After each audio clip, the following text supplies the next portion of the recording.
How to buy a life insurance policy. Now, there are a bunch of varieties of such policies. You have term insurance, endowment insurance, ULIP. A basic thumb rule while deciding on which type of policy to go for is that knowing that insurance is not an investment opportunity or an investment instrument. Its sole objective is that, God forbid, if you do pass away, people who are financially dependent on you have enough liquidity to be able to meet their everyday needs. There is no reduction in their standard of living. You can take care of their education, their marriage, and all other major expenses in their life. And very importantly, also be able to pay off any heavy loans that you may have taken, such as a housing loan. That's the objective, which is why remove all options which get back to you saying that you'll be able to recover this much of the policy premium payment that you have made over the years, or you'll make this much return. All of that is not needed. You have a lot of great investment securities and opportunities in the market which can be looked at separately. So from this perspective, only look at term insurance. Now, how do you decide on the term for which you need to be taking it? With term, it means that for a lot of people it could be 65 years, where they may feel that by the time they are 65, people financially dependent on them will be financially independent, their children will start earning, and they would have paid off any heavy loans that they have taken currently. Yeah, so for someone it could be 65, for another person it could be 50. How do you determine it?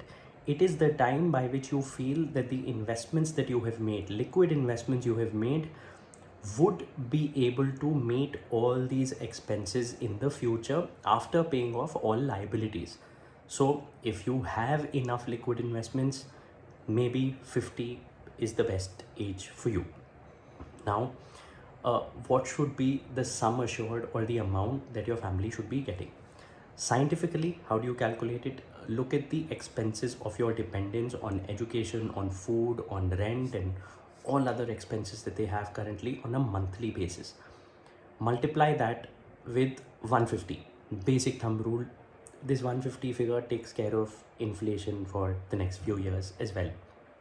Add to that any loans that you have taken along with the interest amount which are due to be paid in the lifetime of those loans in the next 10-20 years. Subtract from that any liquid assets or investments that you have which can be used to meet these expenses as well as pay off those loans. Now add to that any future heavy expenses that you may have on, say, higher education of your children, or if that's a priority, maybe marriage of your children. This will give you a broad understanding of what should be the sum assured. Another way or a thumb rule to calculate this would be look at your annual income at this point and multiply that by 15 to 20. That would be an idea of the sum assured you should be going for. Now, how much does a term insurance cost?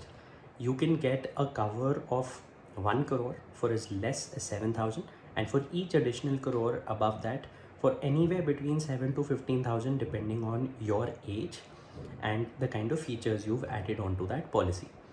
Which also brings us to the point that it's best that you buy life insurance when you're young. So if you're 25 and you're buying it, it will be much cheaper for you than if you buy at the age of 40. So the way it works is that if your annual premium is, say, 10,000 rupees, then you have to pay 10,000 rupees on an annual basis for the entire term. Don't go for policies which say there is a payback, you only need to pay for these 10 years, pay double the amount of premium, after that you don't need to pay. No, just go for a plain vanilla term insurance policy. Now, coming to what is the best way of selecting an insurer for this policy, go to any of these online insurance providers such as Policy Bazaar, Bima Pay, where you'll be able to compare policies. What should you be looking at? One most basic is the claim settlement ratio, which is the total number of claims that they settle and they pay off.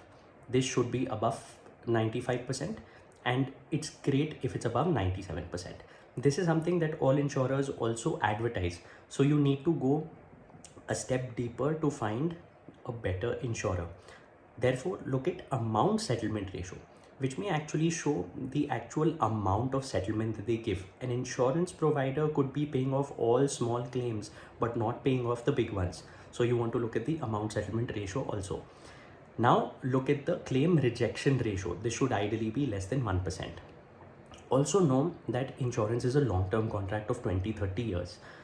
You want your insurer to be present and be capable of paying the claim in that timeline, which is why brand and a company that you trust is really important. So look at the asset under management.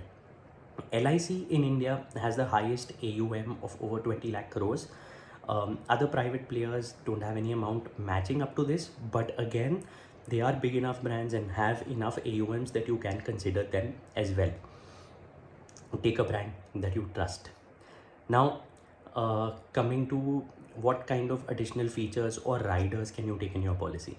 One is a critical illness, that is, if you are diagnosed with something like a cancer, God forbid, you will get a lump sum amount to take care of that disease. Second, there could be a waiver of premium for future if you are disabled or if you lose your job for say 2-3 years. There are these riders available. One bonus tip people don't tend to forget is that when you buy life insurance, the premium that you pay is also allowed for deduction from your taxable income under section 80C. What are other important things to know? So when you're buying life insurance, immediately before that, get a full physical medical examination and checkup done for which you have a report, because you don't want in the future your dependents claim be rejected because the insurance provider says that while filling up the form you had not disclosed any medical conditions that were pre-existing at the time of taking the claim, because most people don't get a physical medical examination done on a 6 monthly or an annual basis. So that is very important for you to do. Also disclose if you have any habits that may impact your health in the future, such as drinking or smoking. Disclose them. It may hike up the premium by a little bit, but at least it should not lead to or be a cause for rejection in the future. Share it with someone who may need it.